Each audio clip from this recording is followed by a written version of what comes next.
ओम नमः शिवाय महारुद्राय भवाधवलेश्वराय बालालिंगाय नमो नमः।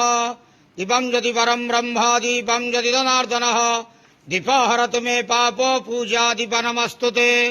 अहे धवलेश्वर बालालिंग महाप्रभु संसार सुखी रखंतु। आज शुभ शुक्रवार रे समस्त श्रद्धालु भक्त मानक आशीर्वाद करंतु। मनस्कामना पूर्ण करंतु। कर्म क्षेत्र उन्नति करंतु। ग्रहरिष्ट खंडन करंतु।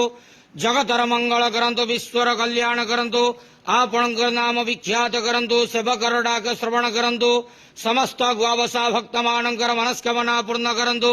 जो जो भक्त माने आपणक पाखरे मानसिक रखिछंती तांक मानसिक पूर्ण करंतु। बाबा धवलेश्वराय बालालिंगाय नमो नमः।